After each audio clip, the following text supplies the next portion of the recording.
So, So, yeah, okay. I am actually with Nikki Dore, right?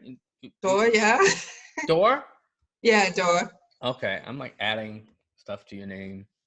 So I'm That's okay, people do, but it's actually French. Well, it would have been from French slave I was owners. thinking like it'll be Dore, but it's like Yeah, it was. No, it's actually, it used to be Dore. Okay. But yeah, French slave owners, that's what happens. Yeah. So we're going to, so she is in the UK, I'm in the US, and we've been chatting, and one of the things that we started just chatting about was divination and dating. Because a lot of our clients, we were talking about, come to us talking about, naturally dating. I mean, like I always say, there's the answers. So there's three answers that people come to diviners for: romance, finance, and how to advance. Right? That's do like that. Man. Right?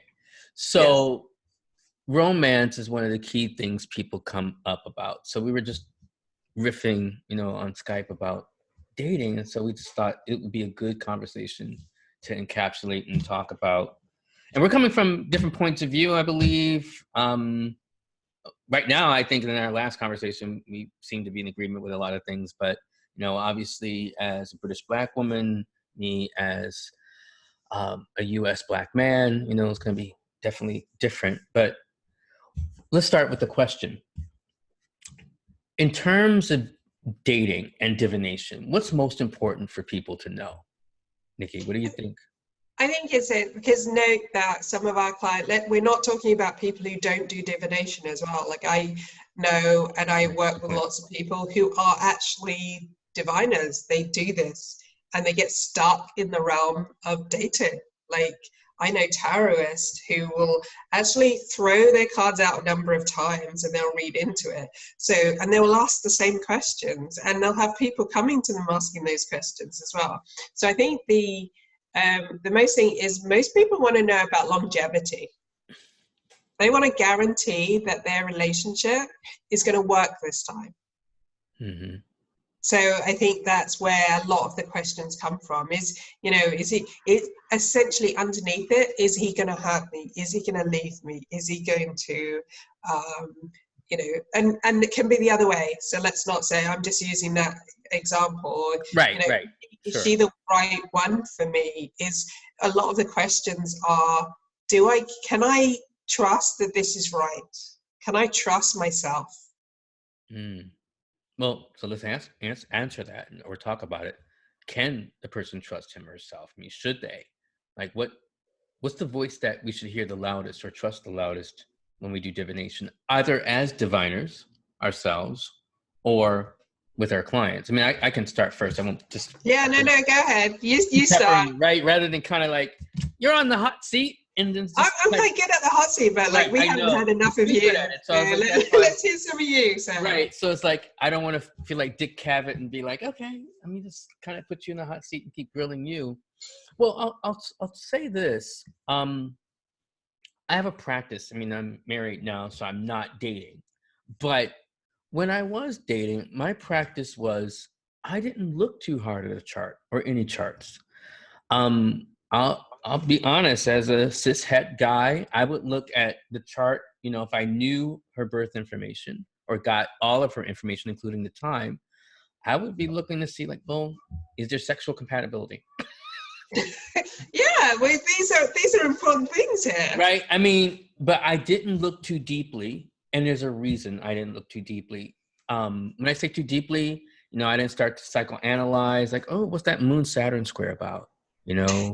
Or think about, oh, she has a Mercury-Neptune opposition, so that might mean this. Yeah. I didn't go into any of that. And the reason why, and I advise a similar thing, especially for the first few dates. I think it's important for one to get to know your date, to get to know the person, just as him or herself. And I think it's important to know that person as that person, because one, then you have real data to kind of compare with a chart. You'll see how the Moon-Saturn square, like maybe it comes like they're really picky about the food and their choices, or my mother was a bitch, right? And so she was like a hard ass on me. So, okay, Yes. here it is. That's the Moon Saturn square. And that's pretty much how, so you have some measure of that story. Rather than making up a story in your head, and then one, either going for confirmation bias or really not listening, which is the same thing, but you might not have like a solid bias, but you may not be fully listening. So I think what can happen to diviners, what also can happen to people who seek divination, that they can get too locked in to, like you said, want to guarantee and shield themselves rather than still experiencing life. And I agree, I like wholeheartedly. I would clap, but that seems a bit weird. I agree completely because I know that if I had astrology, for instance, or tarot, like I went with my instincts and then blatantly ignored them in my 20s. So like I knew when something was going wrong. I just enjoyed that kind of. But I think when you have, you know, divination methods and you are trained in these divination methods, it's very easy to fall into these traps of falling in love with a chart or falling in love with a placement or running away from a placement and all of these other things, as you said. And I think that especially when you're consulting with somebody, and it doesn't matter whether it's consulting with a client or consulting with your friend who's also a diviner and stuff, it's about going, you need to trust your judgment first. You really need to look at them as people and how they express it. So you might have, I know somebody who was looking into a chart with a Mars Sun conjunction. Mm-hmm. And so I was like, okay, so what you need to know is to find out how they express their anger. Mm-hmm.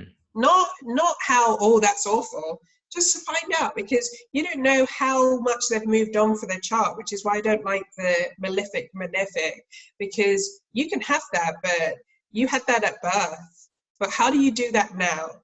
And that's really important. So if you look at the chart from that, then it's really good. But I think a lot of people look at it's, oh, that's wrong. And they'll go and Google things and it will turn out, oh, that they're either violent or they're ardent and all of those. Or they'll pick out one aspect and they go, this is great. And you'll go, yeah, but that is semi-sextile there. Like it's moon, but it's semi-sextile there. Uranus. So it's now, you know, it's part of the pattern. You've just forgotten that other part because you've read that nice part about that aspect. Right. So there is a lot of selectiveness going on, and I think diviners are often the worst people because we will often give clients a better advice than diviners do for themselves. And when you read for diviners, whether it's socially or whether it's just as clients, you'll find that you'll often have to stop them because you'll go, well, okay, take it outside of that realm. Take it out. If you didn't have a tarot card, if you did not have a kind of astrology chart, you didn't have this, and this, then how would you feel about that person? Because right. As you said, the first couple of dates are about, do you fancy them? The first date is, am I attracted to you? Boom. It shouldn't be like, oh, you know, like, do I want to? Or am I curious? You might not want to jump them, but you might, you know, there's a curiosity. And then the second, third, fourth is where you're starting to go, okay, are there any red flags? Am I interested? Right. How do I continue? Yeah. And I like the way you put that in terms of like using that example, the Sun Mars, because one of the things I teach my students, and this is something I learned from Alan Oken, who I attended a week-long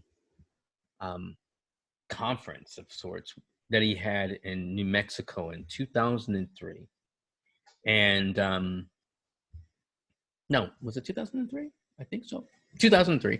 And it's like 2002 and 2003 was a blur. But one thing he shared with me in the class, I should say, is more so, you know, synastry starts with each individual chart before you even start combining them. And you want to find out, how is this person dealing with that Sun Mars, you know, rather than kind of judging or even assuming, oh, he's abusive, he's going to be angry.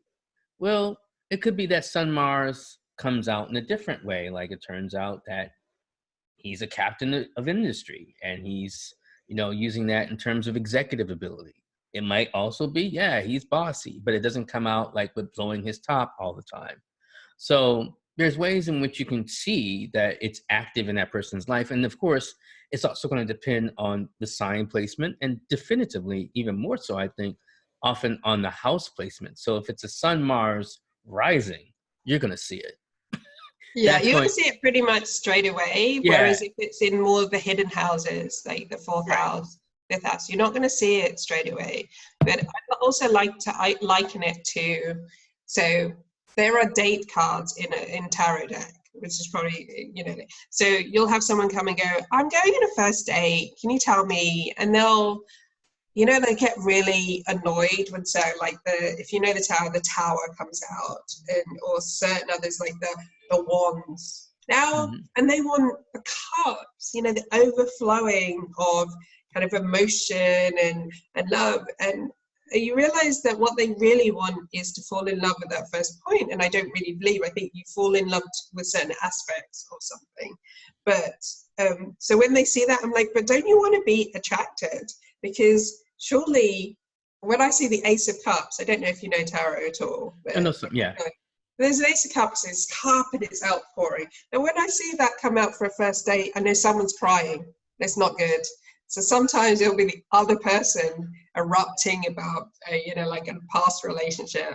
Women love it. Like, women will come out and just go, oh, that's great, they'll love it. No, he's probably going to cry. Someone's going to cry.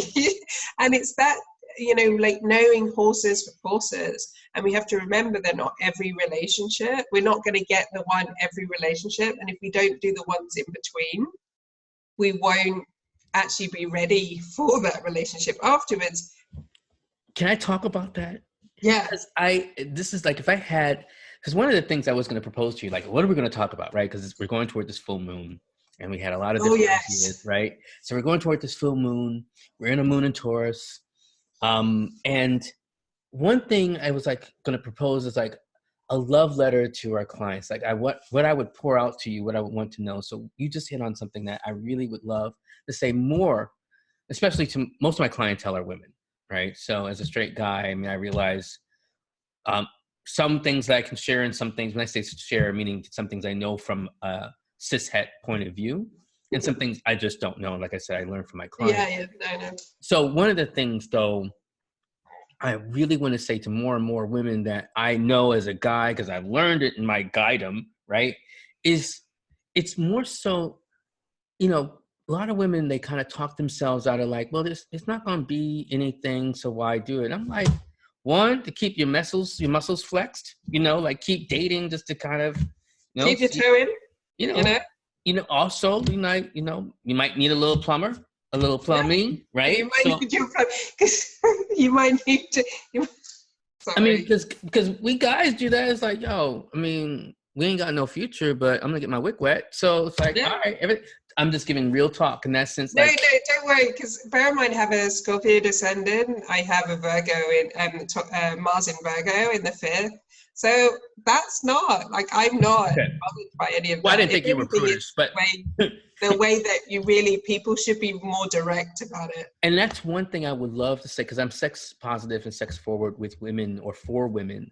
And I think that's something women should entertain more. It's like, okay, yeah, this guy is not going to be the one, whatever. But if you can keep a hold on your emotions, meaning like if you're going to get involved with a guy and you think it's going to get carried away, okay, I definitely see, don't do it if you're that type. Not every woman is that type, though. And I don't think a lot of women own that, because it's like, yeah, you could just be with this man, have sex, and rap, and just keep on moving. I think that's one thing to keep in mind. The other thing, besides just staying limber and flexible by just meeting, and, you know, you build up more your confidence the more that you go out on dates, understand the different types of men, different types of people, without thinking and having anxiety like, well, is he going to like me? Is this going to be the guy I'm going to be with? Or none of that has to be fixed. So I think some people come to diviners, a lot of women, with a lot of stress, a lot of anxiety that they don't have to have.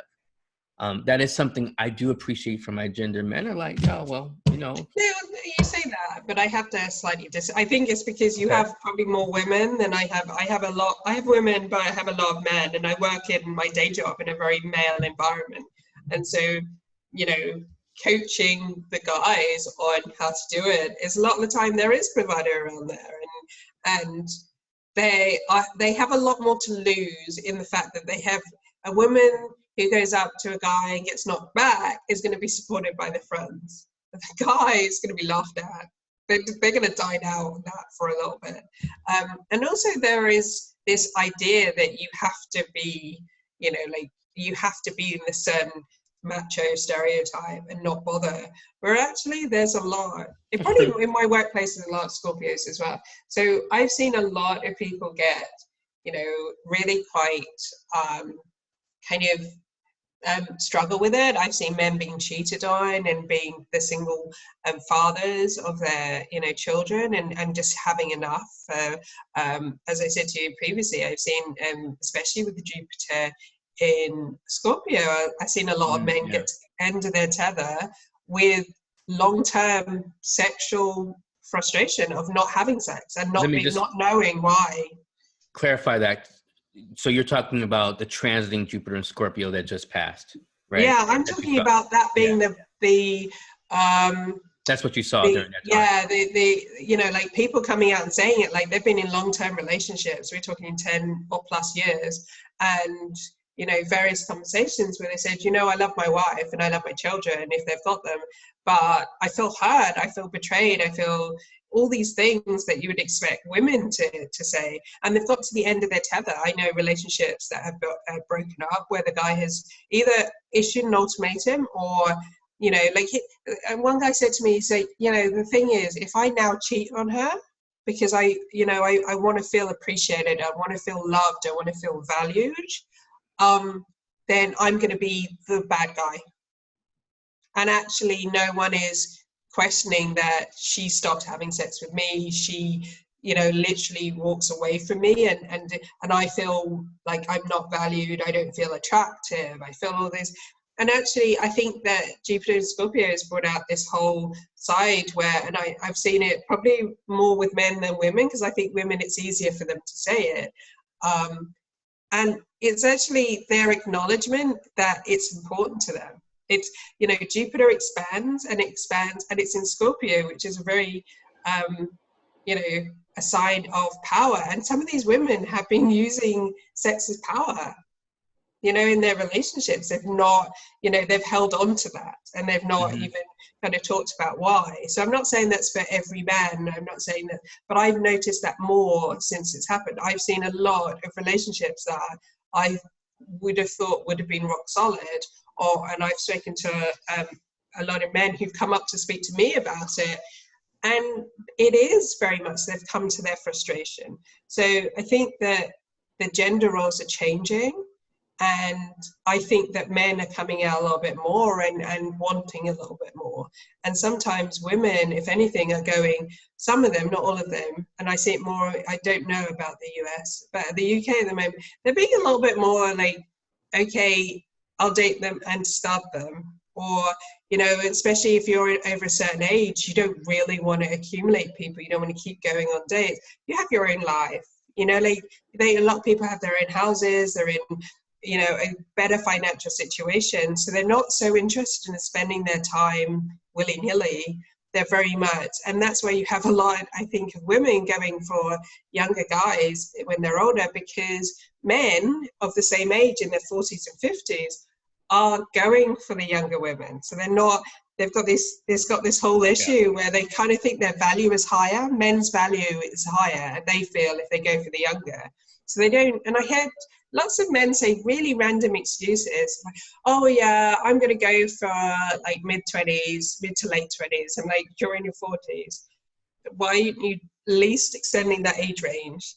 Like, oh yeah, but you know, I want to have children, I want to do this, and I want to do that. And I'm like, yeah, but your reasoning doesn't work, because I mean, that's true. Yeah. I mean, I think that can go in multiple directions. I want to weigh in on that from a personal angle, but I also own it as very personal because I do have some issues with it in a different way. But one of the things that you said, again, speaking in the affirmative for women, since that's my primary audience, but not yours. I mean, yours is a little more mixed and balanced. So one of the things I also support that you're saying is that women going for younger men, because a lot of women feel like, oh, I don't want to be cougar, or, you know, I was like, you don't have to feel that level of shame because one, you know, as women age, especially going into your 30s, into your 40s, you're going toward pinnacle moments in, you know, sexual energy and prowess, right? Whereas, you know, going back toward a man's prime, which is more in his teenage years, which I'm not advising, but going more into your 20s. Yeah, no. Right? But one is closer in your 20s. And I'm like, well, you know, as long as you realize it's just that, or it could be that could be good. I mean, obviously it could also become a long-term relationship with the right guy. But, you know, I support women doing that. In terms of men going for younger women, one, in the spirit of full disclosure, there's a 20-year difference between me and my wife, right? So I'm 50, she's younger. That's all I'll say. Right? I guess that, like, because the 20. But don't worry, my dad was younger, like he had that for a number of years. So yeah, I get it. Let me just say this, because I also have to speak on this. I had an interesting, you know, challenge toward the end of my dating life before I met my wife, because I was looking for quote unquote age appropriate women. There are friends in my life who remember, like, I thought you said you weren't going to go for any women, you know, below their Saturn return. Yeah. Oh, yes, the Saturn, because I was going to bring up the whole Saturn return. That was my plan. That really was my plan. Like, nah. Well, an interesting thing happened on the way to the altar. What happened is that I was dating women who were later than their Saturn squares, or translating Saturn square like 35. And what was fascinating is that, and we were just talking about on Skype, you know, there are people who feel like, well, I could find better. And I think I was encountering some of those women in relation to me. I'm not taking it personally, right? Because it's like, okay, yeah, well, I'm short, I'm not wealthy, I am in my 40s. I get it, all the data points. Maybe I'm not lighting up all the data points. You know, I'm not your hurly-burly big guy, or whatever you're looking for, whatever they were looking for. But they would equivocate. So I was dealing with these women between 30, 35, some of them even into their, like, one woman I dated was older. At least two women I dated, they were like in their early 50s, 50, 51. And they were kind of like, well, yeah, we can have sex, we can go out, but I'm not sure if I want to be committed. And I'm like, what? I mean, like, what? Wait, what? Whereas, now what happened with my wife, how this all happened, I'll just tell a quick story, is I was on Twitter, because you know I've been on Twitter since 2009. And I was on Twitter, and I had, you know, become a Muslim, and the brothers with them at the mosque were like, you know, you need to get married, brother. And I was like, okay, I need to get married. So I was on Twitter clowning them, as I do. I was like, you know, y'all need to hook me up, because the brothers at the mosque said I need to get married. So, you know, y'all gonna find like me a wife, blah, blah. She doesn't have to be Muslim, you know, blah, blah, blah. I was talking. Well, yeah. Now my wife, writes me and says, why look when you can find? We didn't have that kind of relationship. She knew about me. She was an enrollee in my astrology program. And pretty much all our correspondence had been about astrology. But I guess she had been following me and listening to my recordings and had some sense of who I was. And she was proposing herself for marriage. And I'm like, I like her already. Like, I do like her, because she saw something, she saw it, and then she just said, this is what was going to happen. I like her. I like that. She was in Hawaii. So I was like, as we got to talk, so I was like, well, first, are you serious? And we went from Twitter to Google Chat to Skype. And I was like, listen, I'm not interested in a virtual relationship. So, I mean, she's like, no, I'll come to New York. You know, you pay for half of it and whatever, but I'll come. And I was like, wait, you'll come here and we'll spend some time together, and you'll be like, and then I'll go back. Well, the plan was that she would come here, spend 3 weeks, and go back. She ended up staying 9 months, and then she went back. and then came back and we got married. So, I mean, that's the story. So I'm just saying that I found that some women in their 40s, like many men also reportedly in their 40s and 30s, feel like, they get either fixed in their ways or, can I do better? You know, rather than, you know, the folks in their 20s like, well, I like you too. And then they get together. I completely agree, and I think it's very interesting. And what I find is that the whole, like, it's kind of hard to explain to people. Like, I don't think I want to date somebody who, I remember saying this in my 30s, I'm not sure I want to date anyone who has not been through their Saturn return. Like, my Saturn return was horrendous, and because if you saw my chart, you'd understand. I love it now, but it was just like, in hindsight, I love it. But it like, you know, you're looking at people and you're chatting, and then you just go, yeah, it's still, they're not reached their Saturn return. And it does feel like there's a huge gap. Like it's, you know, there's a very big difference between dating 30 to 20 as opposed to 40 to 30. So, and vice versa. So it's because I think that your Saturn return is so important of what you, whether you knuckle down, you get married, you don't get married, you break up, you go off, and all of these things that you do.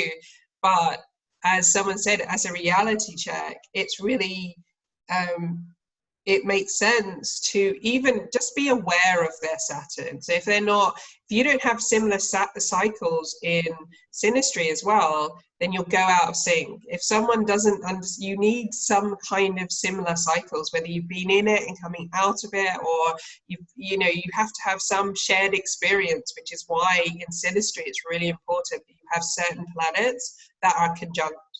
And so many charts that I see, they want long term and they've got no real important conjunctions. And I'll just go, you know, they'll ask me a question and I'm not subtle at all. So I kind of like, no, you know, you ask me a direct question, I'm going to say, because they've not got any clue, because you need some of those ones to have a shared experience. And if you have only trines or squares or any of those, you are going to miss out on some of that. So you need some conjunctions in your synastry that hold appropriate ones. Right. So yeah, I'm going to weigh in on that too. I think that, you know, if we had to talk about what to look for, you know, some things, toolkits to use in synastry beyond just looking individually at each chart. I mean, your chart with the other person's, knowing your chart, knowing the weaknesses and the strengths in your chart. So for instance, I can give one tangible one before we go into what you were just saying. So for me, as I mentioned, all my quote unquote deficits that I can empirically identify, I also know my strengths. So one of my strengths that, you know, you have to capitalize on, I learned to capitalize on, I don't go to clubs. Why don't I go to clubs? One, because I know I look anomalous and it reduces me from my key strength, which is my ability to talk, right? Yeah, you can't talk in a club. So when you're in a, you know, like if you look good, you don't have to necessarily talk well, right? You can just be like, hey, what's up, baby? You know, give you a drink, blah, blah, blah. But if your key thing is game and being able to talk, right, and connect, you need some place and some ways in which you talk to people. So that's, you know, in my chart in terms of like my Venus in Libra, my Mercury trying to my ascendant, all these different ways in which I can use that Mercury, the incisiveness of it, in clear ways that are a little more intimate because it's a Mercury and water. So that's an example of using your strength and knowing where to use it. So that's something I do talk about with my clients. In terms of like the synastry, I completely agree. So it's looking at sun and sun connections, right? And squares are not inherently bad, for instance. And I know you're not saying that, but it's like, no, they keep it juicy. It doesn't need friction. But you also want to see, like, I look ideally for the luminaries, which means the sun or the moon, near the angles, if we can get that. Definitely in relation to each other. Like my wife and I, we have kissing moons. Our moons are conjoined within 3 degrees.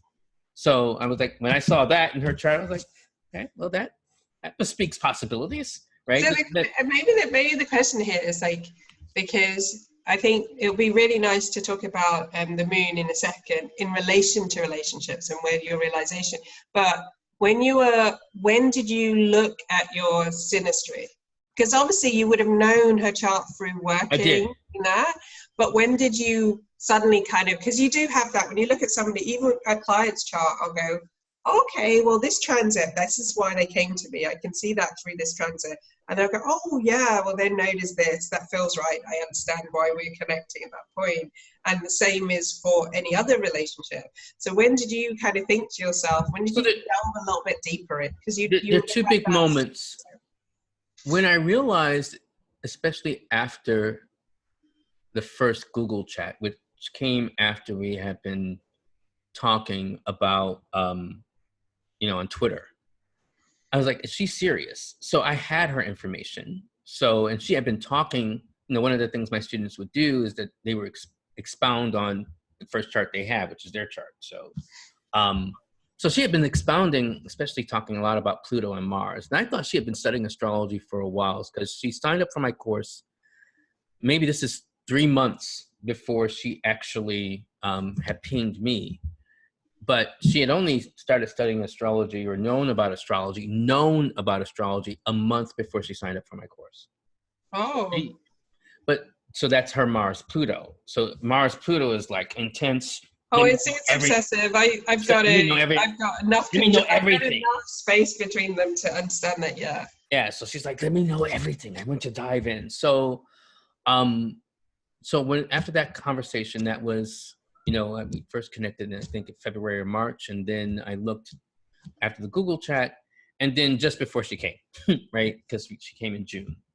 So I was like, okay, let's really study this. And I remember a friend of mine who's into astrology, when he also looked at the Mars-Pluto, because, you know, this is what we diviners do, you know, like, especially if we're talking about, and seriously, like, we are the worst, like, in general, diviners are the worst, seers are the worst, because we're like, they're like, oh yeah, at this point, at this time, this happened.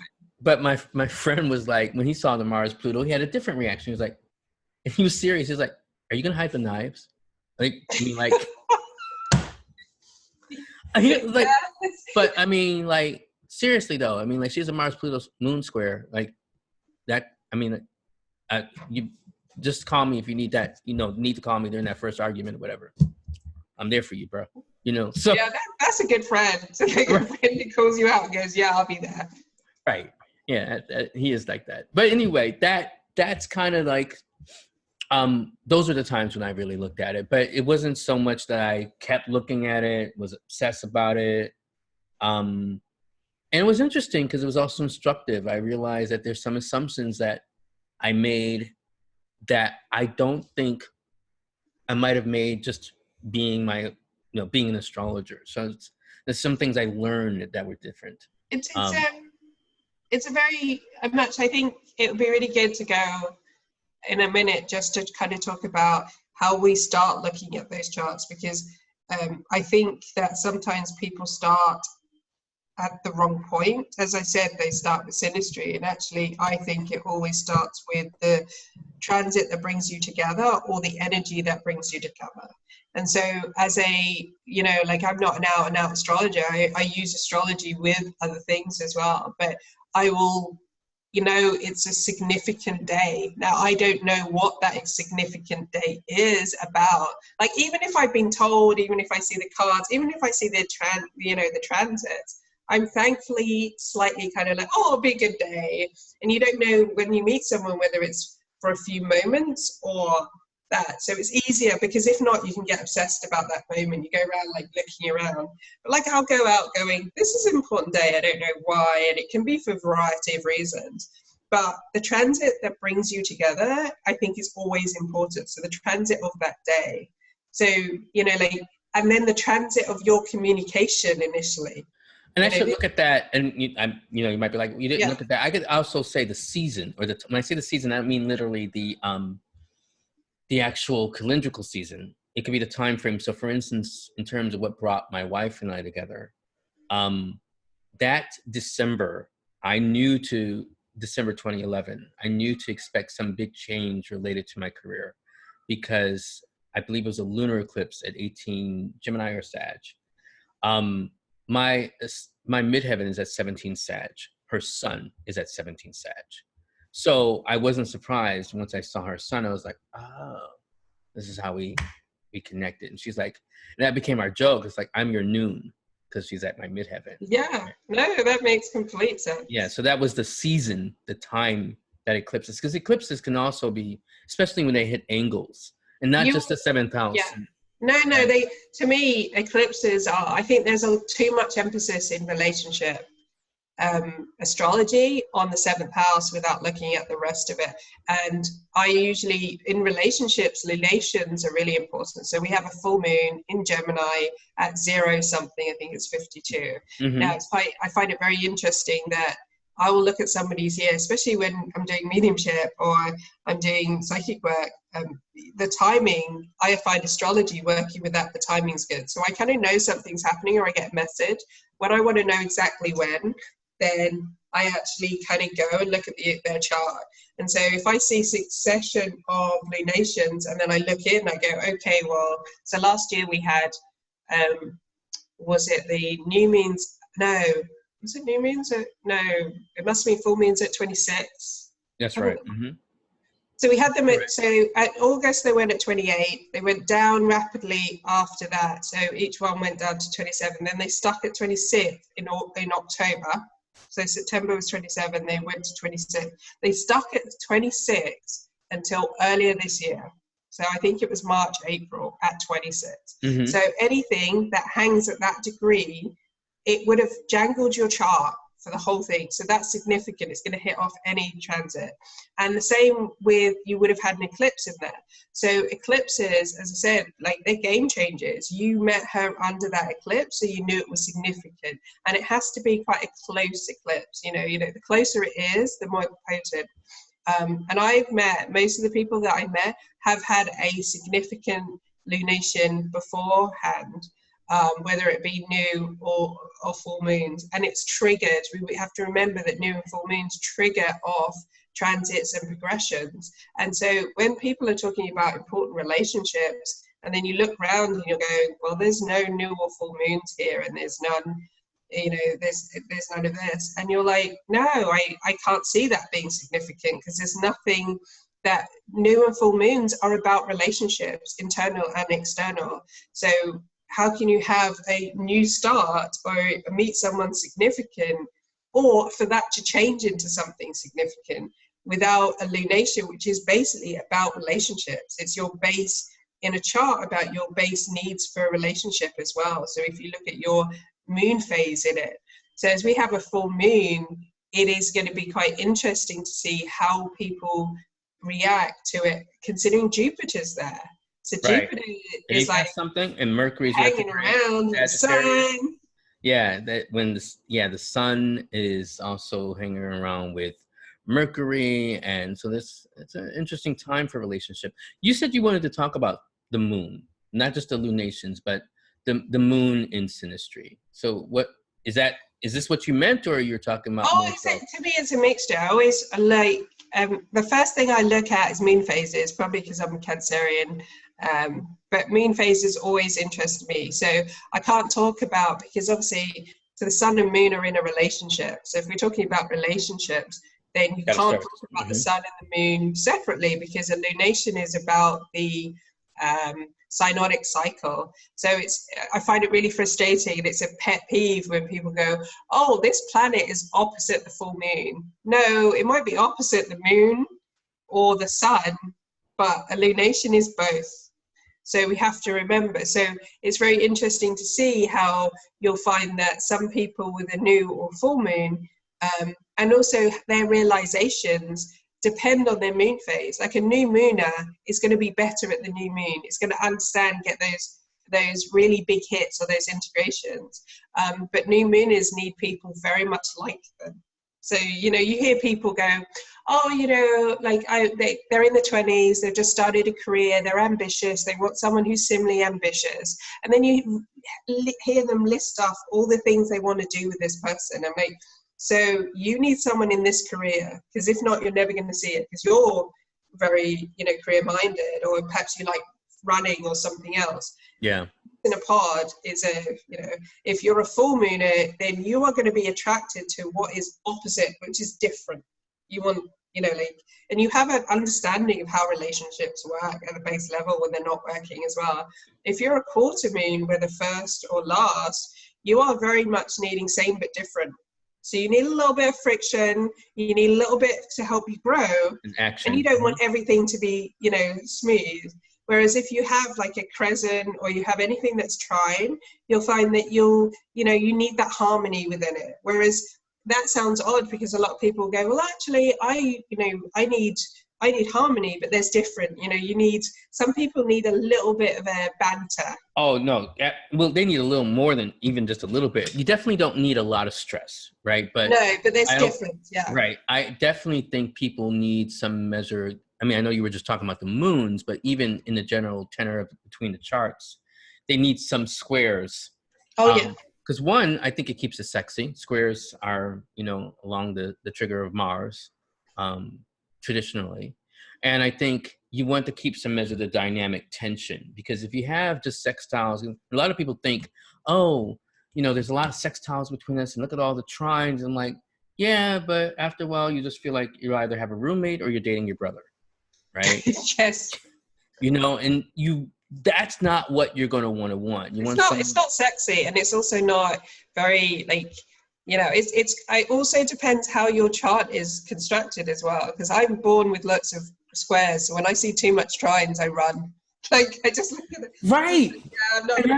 Yeah, you know, what I love to share with my students is that, you know, I remember when I was studying and learning astrology, I'm always studying astrology, but when I first was learning astrology, I thought trines were the ideal until, like, I had one particular person I tried to help who had a lot of trines, and I was like, oh, well, you know, this is an evolved soul, and I should help her, until she stole money from me. And why did she steal money from me? Because she felt entitled to it. You know, she was like, well, it was there, so I took it. And I think that's the thing that can happen when you have all of those glamorous trines. The shit rolls downhill faster. Right.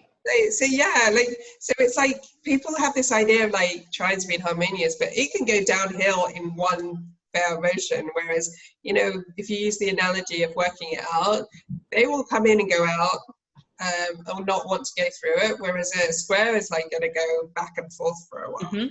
So, you know, it's really good to look at all of those. You've got to have a mixture. So you've got to have conjunctions. You've got to have some hard aspects and squares, but you also need some nice, softer ones. Because if not, you'll just be one of those couples who are just like constantly. Right. Yeah. Because otherwise, then it just becomes like the tension. I like a Moon-Jupiter aspect. Like a Moon-Jupiter aspect, especially conjunction. That's really lovely. And I think you have to have the luminaries as well.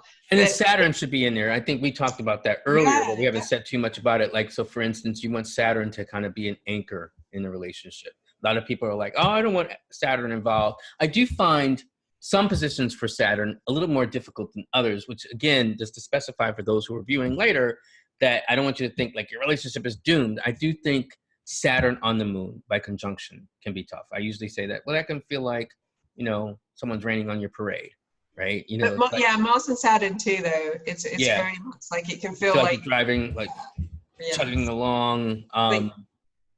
But Saturn, let's say, in trine to the moon, Saturn working with Venus, that could be your husband, you know, not just like, oh, that, you know, because that's formalized aspects of love that can also come with duty and responsibility, not just like, he's not going to be affectionate enough. That could be that, or she's not going to be affectionate enough. I don't want to put it all on one gender, or even just keep it heterosexual. It could all be, you know, different dimensions of it. She, what? They. The other, I do want to, before we kind of start to wrap things, I want to get your weigh in on Composite and Davison charts. Do you use them? What do you think in terms of? I struggle with Composites. Davison, I use it because I remember a while ago when I saw a Davison chart, I was like, yes. Because to me, obviously I come from more, I guess, a mystical background of Well, actually, to me, it's the symbolism as well. And that's a point in time between both of you. Whereas a composite, it struggled to understand how much, because it's a midpoint, but actually your synastry is a kind of a midpoint as well. So I look at it and it doesn't give me that much more. So I look at the composite and I go, okay, it tells me this is, you know, like to me, synastry is separate of, you know, how you connect to each other. A composite is how, I guess, you're presenting yourself to the world. But Davison is to me about the purpose of your relationship. And I do a lot about soul connections and why is someone in your life. You can do it with eclipses to your own chart. You can do it, which is always really interesting. But you can also, it shows you something to me a little bit deeper. You might not understand. There's so many times in a relationship that you're like, why do I like this person? Why am I feeling so connected? And yeah, you have these initial points in synastry, and then you look at the Davison and you see this was the purpose. This is what I was meant to understand. This is why we came together. And I like that from that more esoteric perspective of soul connections, of actually whether it's you meet them once and whether you know end up in a long-term relationship. Davison to me is more about that. I say the higher purpose, and I don't mean it in a let's be together. And I just feel that sometimes there's another reason that we're together. There's another reason that for our evolution and for part of our growth, there's a reason for us to be together. So what is that reason? And the Davison to me makes more sense. Okay. Yeah. I mean, what's yours? So I use both, but I just want to say a brief word about my evolution with both. Meaning, so I used composites and I had some similar feelings that you had, including like I was unsettled by some things like, how am I going to have a Sun-Mercury opposition? I mean, that's kind of really ridiculous, you know, that which is what you can have in a composite chart. Then when I learned about the Davison chart, I felt like, but this is a real chart. So yeah, so I can use that. And just to be clear for those who may not be familiar with either one, the Davison chart is when you have a midpoint between a couple things, between each person's birth date, birth time, and also birth location, right? So it can be in the middle of the ocean. Exactly. And also it's going to be like based on, you know, between their years and everything else. So it can be, you know, for the time, like let's say you're in April and the other person's in May, then it would be, or let's say June, then it would be that your Davison chart would be May. All right. So the same year, but maybe different locations. Whereas the composite chart is a midpoint chart between points in the chart. It's not using the data at all. Yeah. When I say not using the data, meaning it's not using the birth date, birth time like the Davison. So I evolved in that next point in my thinking, thanks to Rod Susskind. I'm giving a shout out to Rod Susskind. I've got his books. Okay, in South Africa, because I was done with the composite and I was getting in also a discussion and debate with Jen Zart. And she was like, no, the composite is really dope. Especially, and this is what sold me, and I want to encourage this experiment for anyone, especially if you use it in timing in relation to the relationship, meaning that like when you had like an argument, the composite chart seems much more responsive to transits than the Davison. I have found this to be true. Okay, yeah. So I'm like, okay, so the composite seems to absorb that. And I go along with a similar thinking that the composite gives us more the picture of the couple to each other in relation to the world. Whereas the world's perception of the couple and the challenges they may deal with in the world is going to be more the Davison, because that's going to be more about the world in that sense. So that's kind of how I look at it. I do look at both. Sometimes they say many of the same things or similar things. The Davison chart will tell me some more about the pressures that they might contend with. Like, you know, my wife's in our Davison chart talks about her parents hate me. You know, so that's the experience of the world, right? That's not our experience of each other.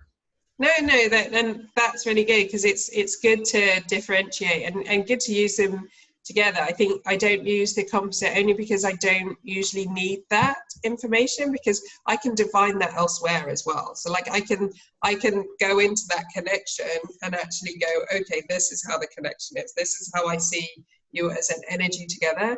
The Davison I also like is because also I use the draconic as well, because I'm looking at, okay. Because a lot of people who are coming to me and from mainly women who come want to know more to do with are we soul, where, on that soul level, like how, I'm not saying that's deeper or better at all, but they specifically want to know, like, how is this feeding my soul? How is our soul connected?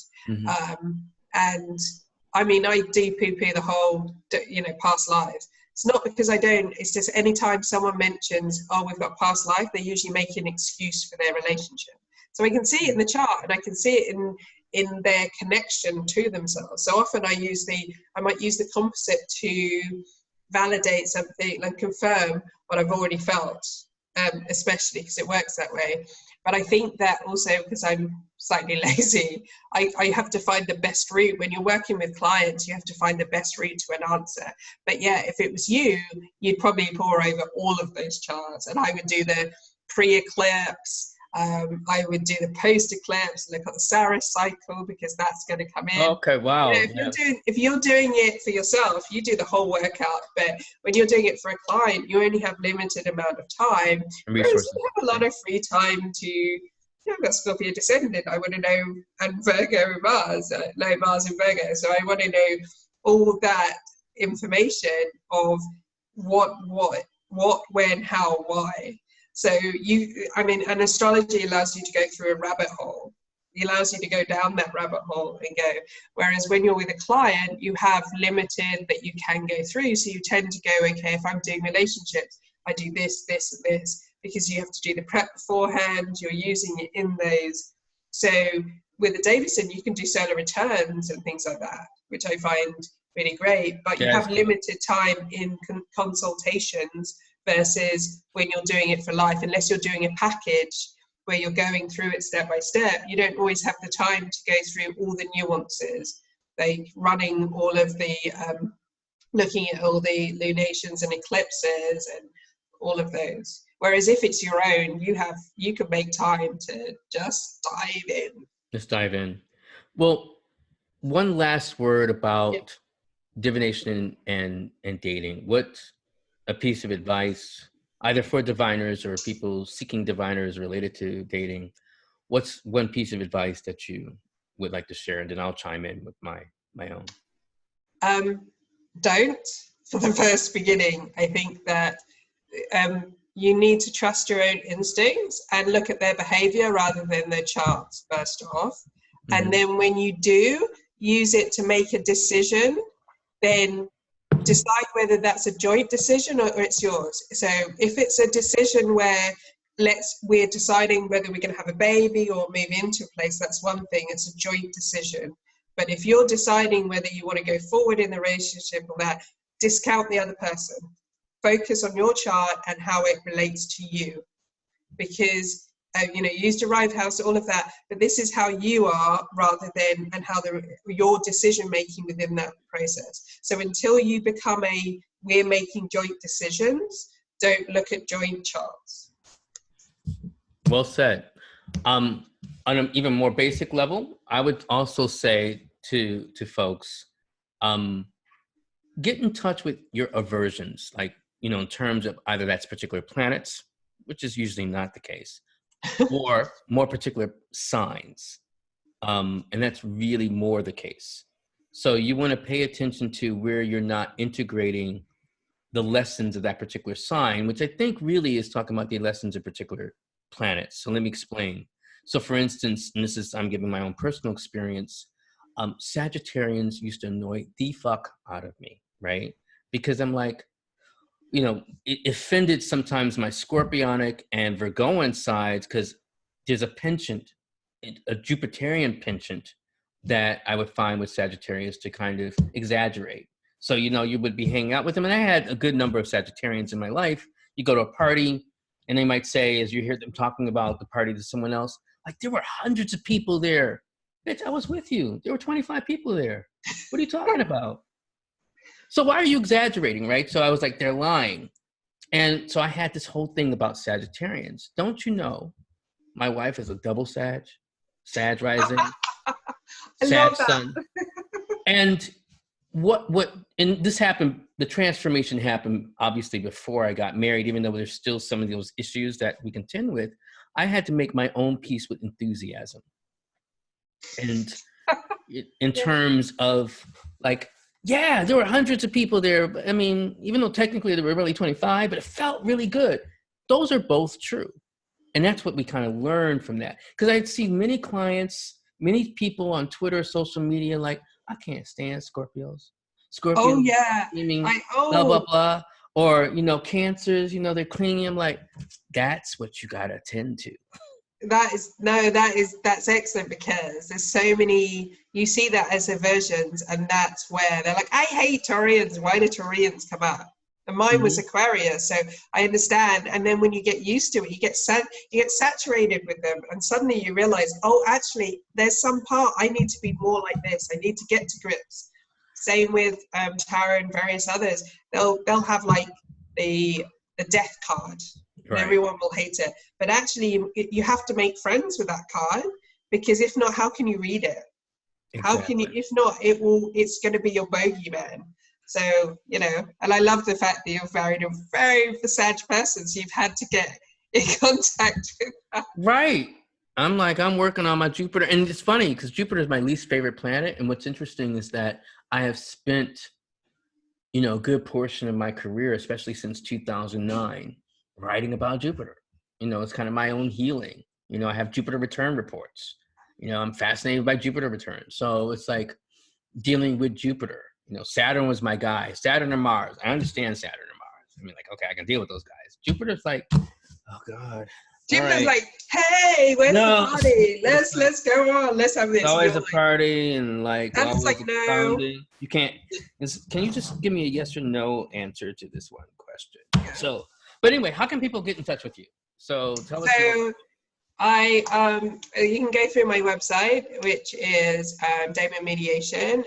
If not, I've got my podcast up and running. Say it again, please. Damon Mediation, DAIMON, mediation.com.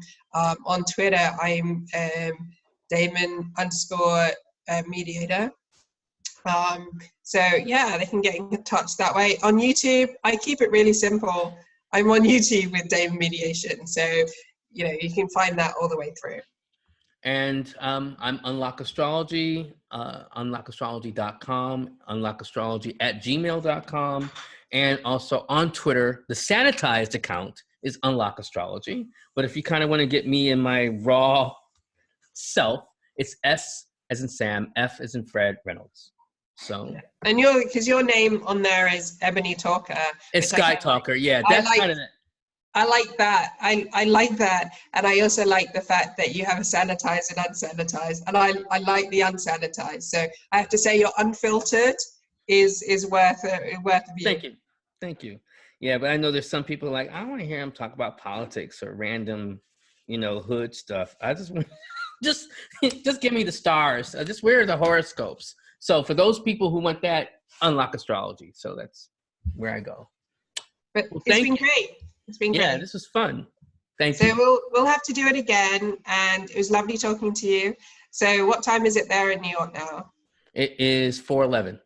Okay, yeah. Well, I hope you enjoy. It's Thanksgiving tomorrow. I really hope you enjoy that full moon. Conjunct Jupiter. There's going to be lots of revelry and lots of eating, which Jupiter is going to love. Yeah. Well, there's an additional actual aspect to Thanksgiving tomorrow. It's my birthday. It's my 51st. So happy birthday. I'll have to look at your solar return for you. My solar return is like 3:00 in the morning or something like that. Oh, full moon, solar return. Right? Jupiter, conjunct your sun. Oh, it's Leo good. Rising. Yeah. And that's a whole different conversation about how solar returns and lunations in lunar returns and stuff. We have to do that. But, okay. Yeah, maybe that'll be one of our next talks. Yeah, right. Definitely. Well, thank you. Take care. Hold on.